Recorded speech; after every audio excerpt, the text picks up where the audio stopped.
Good afternoon, everybody. This is Will with Travel with That Guy. Welcome to today's episode. So I was going to talk about travel agent do's and don'ts today, but I think there's something a little more pressing out there, especially as it relates to Disneyland. So I thought that we would go with that. Travel agent do's and don'ts is always a good topic to come up with at any time. But today, Disneyland launched Genie Plus and the Lightning Lane. Now, this was something that was launched at Disney World about a month or so ago. Today, it's been finally implemented at Disneyland. Recently, they got rid of the virtual queues for Web Slingers and Rise of the Resistance. That kind of signaled that this was going to come down. Everybody knew it was not a matter of if, it was a matter of when. And on Monday, they announced that today would be the day. Of course, on Monday, they did not realize that yesterday would be really bad with any company, any website, any organization using Amazon Web Services would basically go into the tank. So yesterday was really bad. Today, there seemed to have been some residual effects of that. I think at the time that I'm recording this, those have started to subside a little bit. People are starting to get back in there, but there were a lot of technological issues with the app and Genie Plus today. So essentially, we're going to talk about what this is. And if you've been to Disney World within the last 4 to 6 weeks or so, you probably have a good idea of what this is. If you haven't,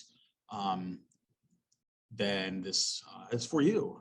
So Genie Plus, basically, as far as Disneyland goes, this is 90% what MaxPass was. If you remember MaxPass from before the pandemic, this is very similar to that. So you're going to pay $20 per person per day to be able to essentially get return times for various rides throughout Disneyland Park and California Adventure. There are 3 separate rides that are outside of that are available for a la carte purchasing, basically called individual Lightning Lane. Those rides being Radiator Springs Racers, Web Slingers, and Star Wars Rise of the Resistance. Obviously, of those 3 rides, Radiator Springs Racers has enormous wait times still. It is one of the most popular rides in the park. And then Web Slingers and Rise of the Resistance are the 2 newest rides. So obviously those 2 wouldn't be included in that. Those 3 rides are not part of the Genie Plus package. They have to be purchased separately. And keep in mind that you do not have to purchase Genie Plus in order to take advantage of an individual Lightning Lane a la carte ride. The 2 are not connected in any way. You can decide that, oh, I want to purchase a return time for Rise of the Resistance, but I don't want to worry about Genie Plus. Not a problem. Conversely, you could say, I don't really care about riding those 3 rides, or I really don't mind having to stand in line waiting for those 3 rides. I want Genie Plus for $20. That's also a valid option. Of course, the valid option as well would be, I'm just going to ride standby for everything. Not a problem. But again, now keep in mind that now that we're back to a Fast Pass-esque system, standby times are going to start to increase again because they're going to start funneling through people through what is now the Lightning Lane. You know, they're still using the same lane that they were using for Fast Pass. It's just now called Lightning Lane. So that's kind of that in a nutshell. So how does this work? So 3, 2, 1. That's it in a nutshell. So how do we do this? So basically, there are 2 options. Now at this point, now that this has been launched, when you purchase tickets in advance, you can go ahead and add Genie Plus to those tickets if you so desire to purchase it. You can also purchase it on the day of as you walk in the gate. This really is going to turn into a thing where people that show up at park opening are going to have a big advantage over those that show up later in the day, because they're going to have the highest availability of attractions to get both on Genie Plus and Lightning and the individual Lightning Lane. Sticking with the Genie Plus rides, for instance. So you go through and you say, okay, we're going to do Genie Plus. You make the purchase, and then you select your first ride. You now have, there's now a 2-hour window where you cannot select another ride. Max Pass used to be just 90 minutes. It's 2 hours, 120 minutes, at which point then you can select another ride, unless your ride opens within that 2-hour window and then you tap in to use your Lightning Lane pass. And basically the tap in is with your ticket, however it is, whether your ticket's on your phone or you have a hard copy ticket, you tap in. It's little tap machines at the Lightning Lane pass entrance. Once you do that, the system now recognizes that you have used that pass and you can select another one. Conversely, if you have a 2-hour window or past 2 hours, once you hit that 2-hour mark, then you can get another one. So it is conceivably possible that you can stack rides depending on how far out your wait time is for different things. So you could end up with rides, much later in the day and a whole bunch of them, so that at the later time of the day, then you can ride all the rides. And then again, like I said, you cannot get it until you're actually physically in the park. In Orlando, you're able to start booking at 7 a.m., assuming you're staying on site. That advantage doesn't come into play at Disneyland. The advantage is for those that show up early and show up for park opening. Now, here's one of the bigger differences, probably the biggest difference between Orlando and Anaheim. In Orlando, if you purchase an individual Lightning Lane pass, let's say you purchased it for Space Mountain, for example. When you purchase it, you have the ability to choose your return time. So then you purchase it and say, okay, but I don't want to ride this until 3 in the afternoon. Okay, great, 3:15 is available, I'll pick that. In Anaheim, that's not the case. If you purchase Lightning Lane for, say, Rise of the Resistance, and the next available time is 9:30 in the morning, you are riding in that window between 9:30 and 10:30. It's not, oh, I want to ride at 4. No, you're riding at 9:30 in the morning.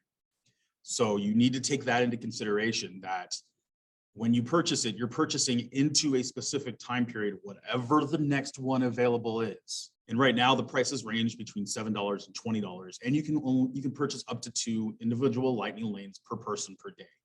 My thoughts on this, I don't have any firsthand knowledge of this because I didn't use this in Disney World. When we went 2 weeks ago, we didn't feel the need to purchase it. Firsthand knowledge, I have nothing for you. Based on past use with Max Pass at Disneyland, I loved it. I thought it was a great thing. Now, keep in mind that one of the things with Max Pass is that you didn't have to purchase it because Fast Pass tickets were still available. You can still walk up to the ride. That's no longer the case. If you want this option, you have to purchase it and put it on your phone and then do everything through the Disneyland app. So there is that tie to it.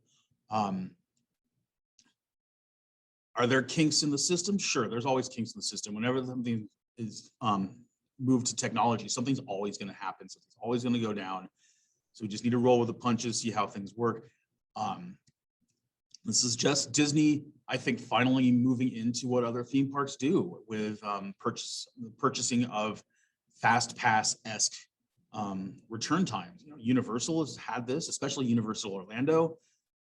This is nothing new to theme parks. Disney's just, hitching the wagon to the train, so to speak, and moving that direction. Do you have to purchase this? No, you don't. Do you have to purchase this for your entire trip? No, you don't.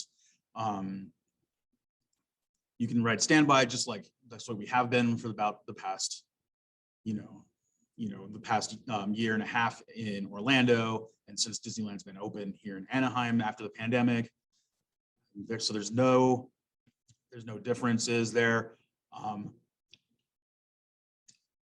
So it's really up to you what you want to do with this. Are you willing to spend the money to do it? To bypass the standby lines to get through to do the rides you want to do? Or are you just going to take the leisurely stroll, do the rides that you're able to do? One thing that I think might change from this is that we may start to see longer trips to Disneyland. Some people may say, oh, I can do everything in 2 days. Now that might turn into 3, 4, 5 day trips to Disneyland. That's a personal opinion. Your mileage may vary on that, of course. That's just kind of how that works. Now, keep in mind, this can get expensive. If you're a party of 4, you're spending 3 days in the park, you're looking at $240 to do this. And that's just Genie Plus. It does not include the individual lightning lanes. Is it worth it? It might be for you. It might not be for somebody else. So we'll see. Again, today is just the first day. We'll see how this plays out. As things move along, keep in mind the individual lightning lane prices are always subject to change based on things like what time of year it is, how many people they expect to be in the parks, that kind of thing. So those are my thoughts on Genie Plus and what it is, especially out in Anaheim.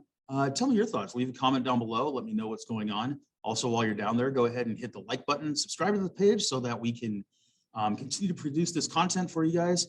Keep in mind that there's a lot of things that I want to do with this channel, and I want a lot of stuff that I want to show you. However, I am going to need your help by subscribing. That way I know that, hey, people enjoy the content, people want to see this on a regular basis, and we can continue to provide this for you. That's all we have today. We'll be back with you next time. Thanks.